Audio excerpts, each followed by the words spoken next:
你相信这个世界上有灵异事件吗？欢迎收听由怪谈传说为您演播的惊悚故事。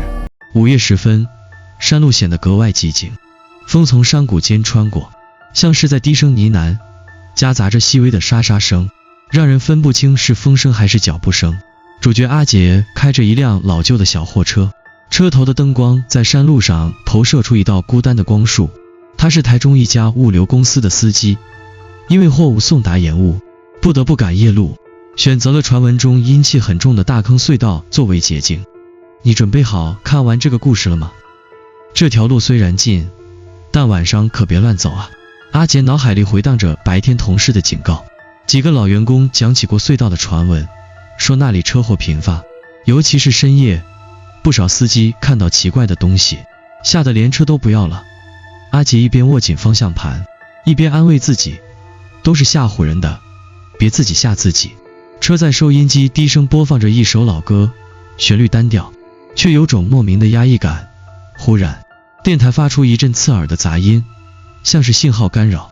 阿杰皱了皱眉，伸手去调整频道，但无论怎么调节，声音都变得断断续续，最后竟变成了一个女人模糊的低语声：别走，别进来。阿杰猛地收回手，心里一阵发毛。他盯着前方的路，不再碰收音机。远处，隧道的轮廓逐渐清晰，像是一张巨大的黑暗嘴巴，正张开等待着他。他忍不住吞了吞口水，开口自言自语：别想太多，快点过去就好了。车子缓缓驶入隧道，四周的空气似乎变得更冷了。隧道内没有路灯，只有车头灯照亮前方的几米路面。墙壁上的水渍反射着微弱的光，像是无数眼睛在注视着他。阿杰握着方向盘的手心开始出汗，他总觉得车外有什么东西在盯着自己，但不敢回头看，就一条隧道而已，没什么大不了的。阿杰低声嘀咕，试图给自己壮胆。然而，隧道内的诡异气氛让他的心跳越来越快。他的余光瞥到后视镜，忽然觉得镜中好像多了一道模糊的影子。阿杰赶紧移开目光，手指在方向盘上不安地敲动着。就在这时，收音机再次发出刺耳的杂音，随后是一个清晰的声音：欢迎回来。阿杰的背脊瞬间发凉，他猛踩油门，想尽快离开这片黑暗，但车速却像被什么东西压制了一样，怎么也提不上去。隧道的尽头依然是黑暗，他的脑海中开始浮现那些关于隧道的恐怖传闻，一股不祥的预感笼罩着他，但此时他已经无路可退。阿杰的车缓缓驶入隧道，黑暗瞬间吞没了车身，车头灯的光柱在隧道里显得异常微弱，像是被无形的黑暗吸收了一部分。四周的墙壁湿漉漉的，水珠沿着斑驳的痕迹滑落，滴答声在寂静中显得格外刺耳。阿杰深吸了一口气，强迫自己集中注意力，但隧道内的气氛却让他越来越不安。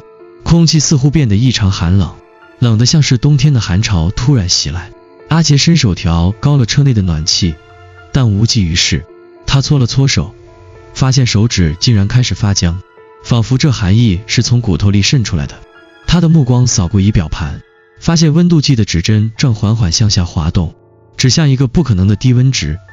车子是不是出问题了？阿杰喃喃自语，试图用理性解释这一切，但他的声音在狭窄的车厢里显得空洞无力，像是在为自己壮胆。隧道内的滴水声忽然变得密集起来，像是一场无声的雨正在墙壁间蔓延。阿杰的目光不由自主地扫向后视镜，想看看后方的情况。就在镜子里，他瞥见了一抹模糊的影子，似乎是一个人影，但太快了，快到他以为是自己的眼花。别看别看，什么都没有。阿杰用力摇了摇头，把注意力拉回到前方的路面，然而他的心跳却已经失去了节奏，仿佛有什么东西正压在他的胸口，让他喘不过气来。隧道的墙壁突然出现了一些奇怪的痕迹，车灯扫过时，阿杰看到那像是手印，但又不像是正常人类的手印。那些印记歪歪扭扭地排列着，有些甚至出现在墙壁的高处，仿佛是从天花板上垂下来的手索留下的。这地方怎么会有这种东西？阿杰强迫自己不去多想，但那种诡异的感觉却像毒蛇一样缠绕着他。他的手心全是汗，方向盘变得湿滑，车轮在路面上发出轻微的摩擦声，仿佛在提醒他，这里不该久留。忽然，车头灯的光线略微闪烁了一下，像是电流不稳。阿杰的心猛地提到了嗓子眼，他狠狠拍了一下仪表盘，嘴里骂道：“别这个时候出毛病啊！”然而，就在灯光恢复的瞬间，他看到前方的路面上多了一滩水，水面映着车灯的光，波纹微微晃动，像是刚刚有人踩过。阿杰踩下刹车，车速慢了下来。他皱着眉头看着那滩水，却发现自己的车窗外似乎有一道淡淡的白影一闪而过。谁在那里？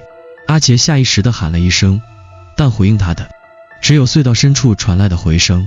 就在他试图重新启动油门时，收音机又开始发出刺耳的杂音。这次的声音不再是简单的电流声，而是一个女人的哭泣声，夹杂着低语：“快离开，快走！”阿杰的头皮瞬间发麻，他的手颤抖着抓紧方向盘，眼睛死死盯着前方。但此刻，他清楚地感觉到，这隧道里不止他一个人，车内的气氛变得异常压抑。阿杰的耳边回荡着收音机中女人低沉的哭声，仿佛每一个音节都敲击着他的神经。他用力关掉收音机，但那哭声却没有停止，反而更加清晰，像是直接从隧道深处传来的一样。这到底是什么鬼地方？阿杰的声音已经开始颤抖，他不再敢随意转动视线，害怕看到不该看到的东西。他的车速慢慢提升，心里只想着赶快离开这诡异的隧道。就在他以为一切只是自己过度紧张时，车头灯的光线照到前方的路面，突然出现了一个模糊的身影。阿杰猛地踩下刹车，轮胎与地面发出刺耳的摩擦声，车子在距离那身影不到5米的地方停了下来。那是一个穿着白衣的女子，低着头，长发散乱地垂在脸前，身体微微摇晃着，像是被风吹动的树枝。她站在路中央，一动不动，完全没有理会车灯的照射。阿杰的脑袋一片空白，手心的冷汗不断渗出，他死死盯着那个女子，喉咙像被堵住了一样，连呼吸都变得困难。他本能的想按喇叭，但手指刚碰到方向盘就停了下来。脑海里突然闪过同事的警告：隧道里绝对不要按喇叭，也不要出声，免得惹到不该惹的东西。他是人吗？阿杰强迫自己冷静下来，试图从细节中寻找答案。他注意到女子的双脚似乎没有接触地面，而是轻轻漂浮着。她的白衣在车灯的照射下显得格外刺眼，但那衣服的下摆却隐隐透着暗红色的污渍，像是干涸的血迹。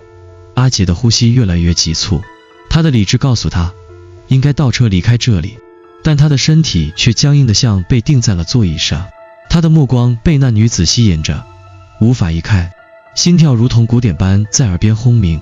忽然，女子缓缓抬起头，阿杰的眼睛瞪得大大的，他看到那张脸根本不是人类的模样。女子的面部模糊不清，五官像是被什么东西撕扯过一样，只剩下一片血肉模糊的空洞。阿杰再也忍不住，他猛踩油门，试图绕过她逃离。然而，就在车子经过他身旁的一瞬间，女子的身影突然消失了。车头灯的光线扫过空荡荡的隧道，像是刚才的一切从未发生过。我是不是眼花了？阿杰的声音发抖，试图说服自己，但后视镜中突然出现的画面让他彻底崩溃。那个白衣女子正站在后座，低头注视着他。啊！阿杰发出一声惨叫，方向盘失控，车子猛地撞向隧道的墙壁，他的头重重地撞在方向盘上，视线变得模糊，但他还能感觉到背后有一股冰冷的气息正慢慢靠近。就在他彻底失去意识前，他听到一个低沉的声音在耳边响起：别想逃！阿杰猛地从昏迷中醒来，头痛欲裂，额头上流下的温热液体模糊了他的视线。他抬手一摸，发现是血，但他已经顾不上疼痛。环顾四周，车子斜停在隧道的一侧，车头冒着阵阵白烟，前挡风玻璃上布满了裂纹。还活着！阿杰低声喘息，但心中那股恐惧却并未消散。他的第一反应是回头查看后座，然而那里空空如也，那个白衣女子的身影已经消失了。是幻觉，一定是幻觉。阿杰强迫自己相信这一切，他他颤抖着双手重新发动汽车，车子的引擎发出刺耳的轰鸣声，但最终还是启动了。阿杰不敢再多停留，踩下油门，车子缓缓向隧道深处驶去。然而刚开出没多远，后方突然传来一阵低沉的引擎声，像是一辆摩托车正在快速逼近。阿杰从后视镜里看到一个模糊的影子在隧道的尽头出现，灯光忽明忽暗，伴随着引擎的轰鸣声越来越近。谁会在这种地方骑摩托车？阿杰心里一阵发毛，他下意识地加速，但那声音却始终紧追不舍，仿佛无论他怎么开都甩不掉。终于，追逐的身影进入了车灯的照射范围。阿杰瞪大了眼睛，手心的汗几乎让方向盘滑落。那并不是普通的骑士，骑着摩托车的身影身材魁梧，穿着一身破旧的皮衣，手中握着一把锈迹斑斑的镰刀。然而最恐怖的是，这个骑士根本没有头，他的脖子处空空荡荡，鲜血沿着衣领缓缓滴落，而摩托车的车头灯却像是他的眼睛，直直盯着阿杰的车尾。这是什么鬼东西？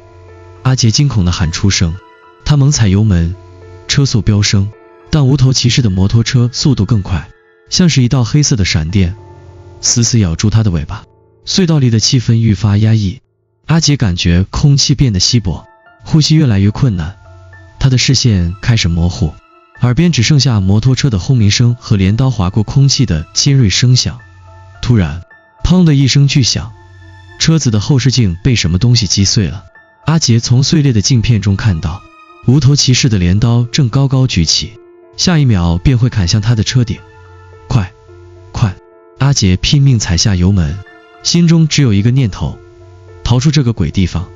然而隧道的尽头却依旧漆黑，像是无尽的深渊，无论他怎么开都看不到出口的光。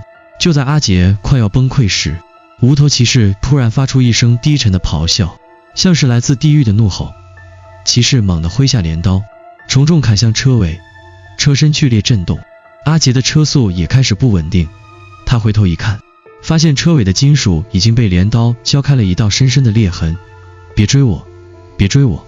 阿杰的眼泪几乎夺眶而出，他的手死死抓住方向盘，嘴里念叨着自己都听不懂的话，像是在祈求什么。就在他即将绝望的时候，前方的隧道突然亮起了一道微弱的光。出口！是出口！阿杰眼中燃起了希望，他拼尽全力加速，试图甩掉身后的恶灵。但就在车子冲向光亮的那一刻，身后的引擎声戛然而止，隧道里瞬间恢复了死一般的寂静。阿杰猛地刹车，车子冲出了隧道，停在了外面的山路上。他瘫软在座椅上，大口喘着气，脸上的汗水已经湿透了衣领。他回头看向隧道，却发现身后空无一物，连无头骑士的影子都不见了。终于出来了，阿杰喃喃道，心中一阵庆幸。然而他却没有注意到，车后座上悄然多了一顶破旧的头盔，正滴滴答答地往下滴着暗红色的液体。阿杰喘着粗气，双手仍紧紧抓着方向盘，指关节因为过度用力而泛白，他的心跳如鼓。回头看向隧道口，那里静悄悄的，仿佛刚才的一切从未发生过。终于出来了，他低声自语，抹了把额头的冷汗。夜风从车窗吹进来，带着山间的寒意，似乎在安抚他紧绷的神经。他深吸一口气，重新启动引擎，决定尽快离开这片让人毛骨悚然的地方。车子驶上山路，四周的树影在月光下摇曳，投射在路面上，像一双双扭曲的手伸向阿杰的车。他强迫自己不去看窗外，只专注于前方的路。然而越开，他越觉得不对劲，山路看起来异常熟悉，像是他刚刚驶过的路段。不可能，我明明是往下开的。阿杰自言自语，试图用理性说服自己。他掏出手机想看导航，但屏幕上却显示无信号，时间也停留在了刚才撞车前的时刻，分秒未动。他的手开始颤抖，车速也不由自主地慢了下来。就在这时，他看到前方的路边有一个模糊的人影，正背对着他站着。阿杰的心猛地一紧，车速几乎降到了0。他仔细看去，那是一个穿着白衣的女人，头发凌乱地披散着，和隧道里出现的白衣女子一模一样。不可能，他不是消失了吗？阿杰的脑袋一片混乱，他的第一反应是掉头离开，但当他回头看向身后时，后方的山路竟然消失了，取而代之的是无尽的黑暗，像是一片深渊，逃无可逃。一个低沉的声音突然在耳边响起，阿杰猛地转头，发现车内依旧空无一人，但那声音仿佛直接钻进了他的脑袋里，他的双手开始不受控制的颤抖，脚下的油门怎么踩也无法启动车子。前方的白衣女子突然动了，她缓缓地转过身，脸上依旧是那张模糊不清、血肉模糊的面孔，她的嘴角微微咧开，露出一个诡异的笑容，仿佛在嘲弄阿杰的无助。接着她抬起手指向阿杰的车，嘴唇微微开合，无声地说着什么。阿杰看不懂她的口型，但心中却莫名升起一种强烈的不安。他不顾一切地猛踩油门，车子终于发动，像离弦的箭一般冲了出去。他的眼睛死死盯着前方，生怕再看到任何诡异的东西。然而刚开出不远，前方的路突然变得熟悉起来，那是刚才的隧道入口。阿杰的眼睛瞪得大大的，脚下猛踩刹车，但已经来不及了，车子再次冲进了那片黑暗中。怎么会这样？为什么又回来了？阿杰崩溃的大喊，声音在隧道里回荡，显得格外刺耳。他的脑海中闪过无头骑士的影子，白衣女子的模糊脸庞，还有那诡异的低语声。他终于意识到，这条路根本没有尽头，他正在被困在一个诡异的循环里。这一次，隧道内的黑暗更加浓郁，车灯似乎完全无法穿透。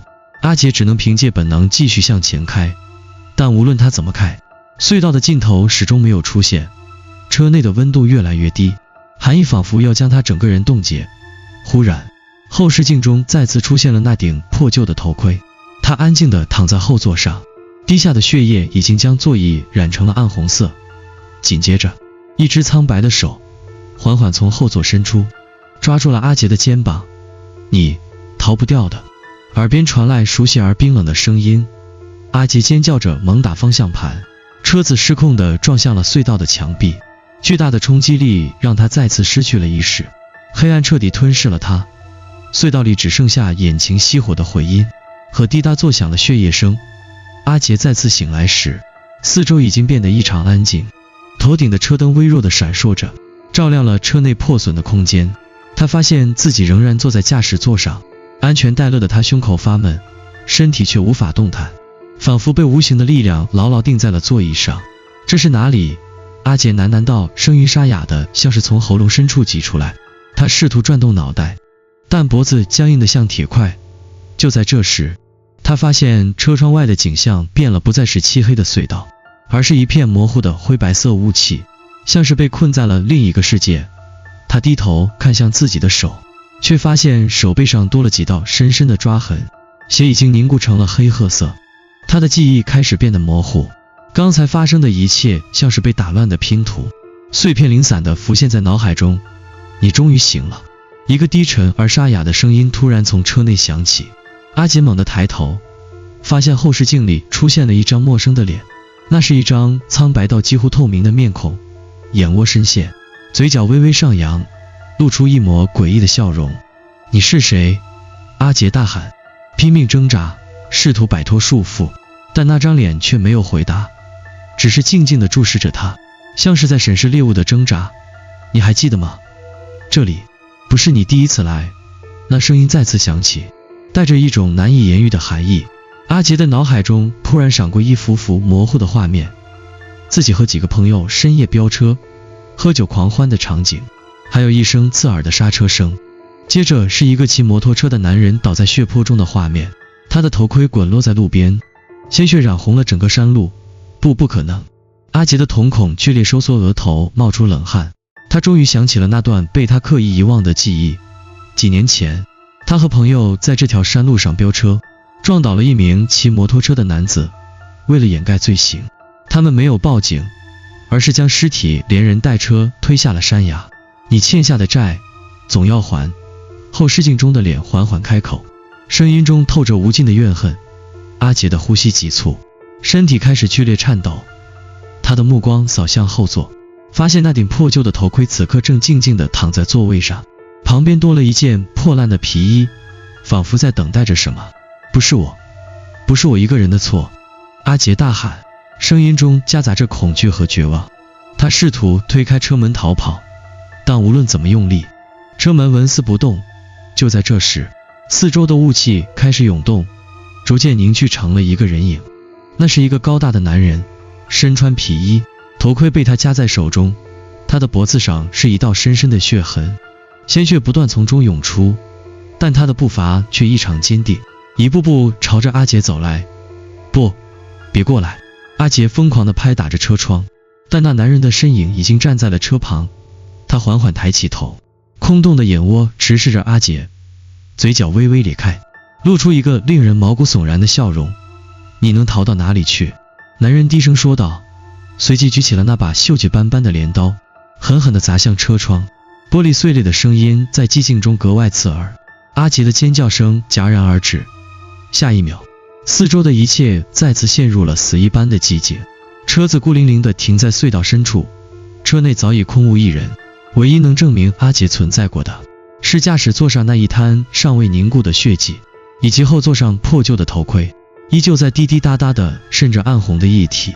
隧道外的风吹过，带来一阵低语，偿还吧。这只是开始。隧道外的山路依旧被浓雾笼罩着，夜色深沉，四周静的连风吹树叶的声音都显得诡异。